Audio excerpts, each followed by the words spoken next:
What if the most important moment in XRP's history isn't a partnership announcement, isn't a sudden price move, and it isn't even a court ruling, but a piece of legislation most people haven't actually read?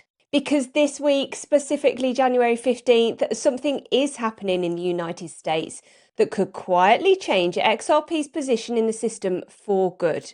Not with fireworks, not with hype, but structurally. And if you've been in crypto long enough, especially if you've been around XRP for years, you'll know that structure is exactly what XRP has been missing. So in this video, I want to slow everything right down and walk through the full picture. Why Ripple stayed quiet for so long, why XRP was treated differently to Bitcoin and Ethereum, what the Digital Asset Market Clarity Act actually says in plain English, and why, if this draft passes as written, this week could mark the end of XRP's regulatory limbo in the United States. No predictions, no moon talk. Just context, because context is where real conviction comes from. If you're new here, welcome, I'm Paula. And on this channel, we don't just talk about what the market is doing. We talk about why it's doing it. We look at regulation, macro, liquidity, and structure, because understanding how the system works matters far more than reacting to every headline, especially right now. For years, one of the biggest criticisms aimed at Ripple has been this idea they never properly pushed XRP. Why didn't they market it like Bitcoin? Why didn't they talk about it constantly? And why didn't they make more noise? On the surface, those questions sound fair. Bitcoin had vocal advocates everywhere. Ethereum benefited from regulatory signals that suggested it wasn't a security. XRP, by comparison, often felt invisible. But that silence wasn't a branding failure. It was a legal strategy. Ripple understood very early that the regulatory environment in the US was unclear at best and hostile at worst. By the time the SEC began circling seriously, every public statement about XRP carried legal risk. Every interview, every marketing campaign, every use case demonstration. All of it could be framed as evidence of promoting an unregistered security. So Ripple did something that most companies would never choose to do. They went quiet. Not because the technology didn't work, not because adoption had stopped, but because saying less reduced the risk of strengthening the SEC's case. And even then, they were sued anyway. That matters because it reframes the entire XRP story. XRP didn't underperform because it failed. It underperformed because it was operating under constraint.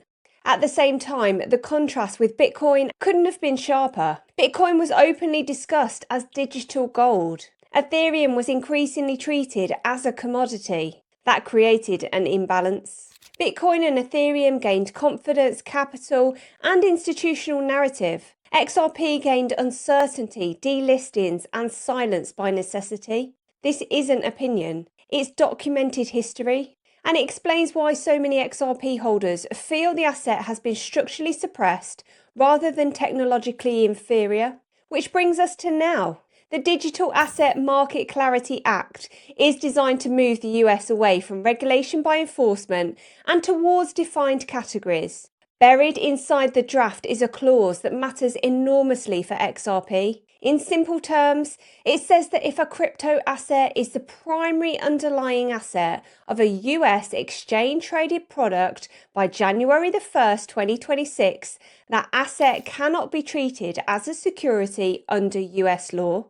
There's no reinterpretation later, no retroactive enforcement, no case-by-case ambiguity. And this is the key point. XRP qualifies. If the bill passes as written, XRP would sit in the same legal category as Bitcoin and Ethereum in the United States.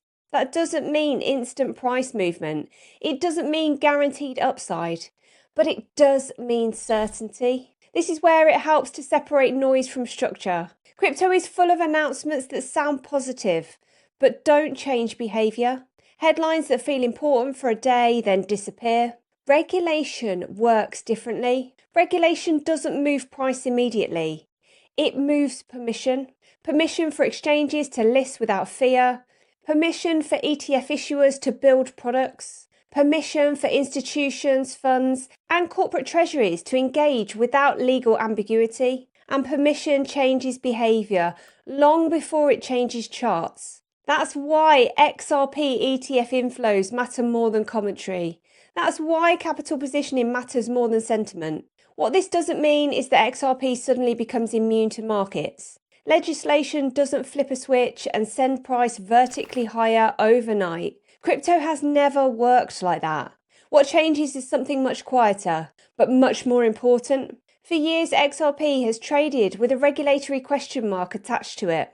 That question mark affected who could touch it, how it could be integrated, and how much capital was willing to sit behind it. When that uncertainty begins to lift, the asset doesn't need promotion, it gains permission. Permission for that participation that wasn't possible before.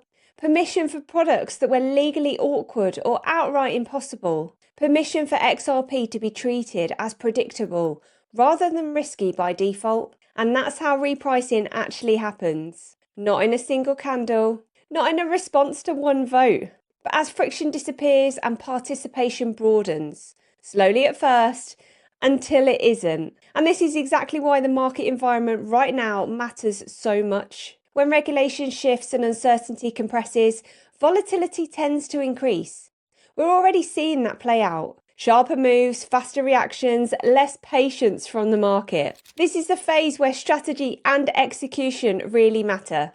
I'll be transparent here. I've been leveraged trading during this more volatile period, and I've been having some really solid trades. Not because I'm guessing direction, and not because I'm chasing momentum, but because I'm managing risk properly and using a platform that actually lets me execute cleanly when markets move fast. That's why I'm using Blowfin. For me, Blowfin is built for traders, not just people clicking buy and sell. Execution is smooth even during volatility. Liquidity is deep.